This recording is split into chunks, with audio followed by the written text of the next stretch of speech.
Hey guys, it's LazerGamingDaMLG. In this video, I just have some beginner tips and tricks for Battlefield Hardline 2 years later.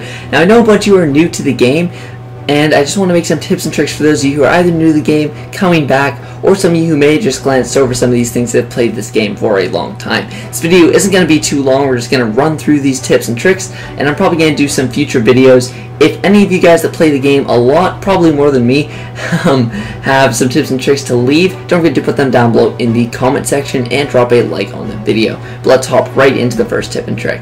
So the first one is that if you actually use your pistol and your knife, you run 15% faster than you do with your gun. Now I find this one a bit weird because you're still carrying your gun on your back, but it's a cool game mechanic and I will take it. And so just if you're running to an objective, if you're just off spawning, you know there isn't an enemy nearby, you can run with your pistol or knife and you will run faster.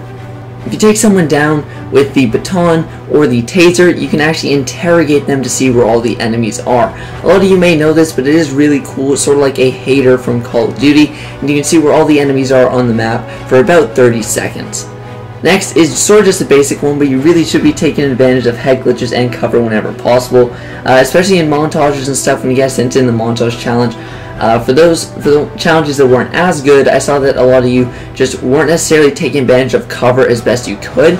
You guys were kind of just running out in the open a lot, and you want to use cover as much as you can, whether it's just dipping into it and coming out of it to juke enemies, or just sitting on head glitches as much as possible, because if the enemies can't see your body, it's a lot harder for them to kill you.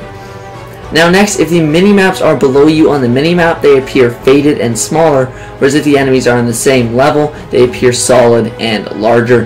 This is something that a lot of you may see on the mini-map, and it looks different, but a lot of you might not know. And then also, if the enemies are above you, they appear smaller, but they're full color. I may have not got that one 100% right. Someone will probably comment the right one if they know it. But sort of just the mini-map, if they're faded, they're below you, and if they're smaller, they're above you. Kind of just go off that basis.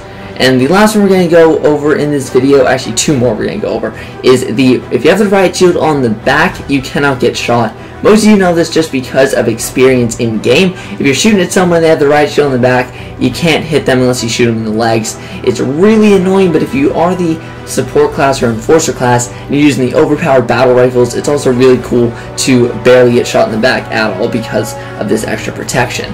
And lastly, we got the fireproof mask, and this is a gadget that not many people use, but especially on games like Heist, where there's very high traffic, it allows you to not get damaged by fire at all.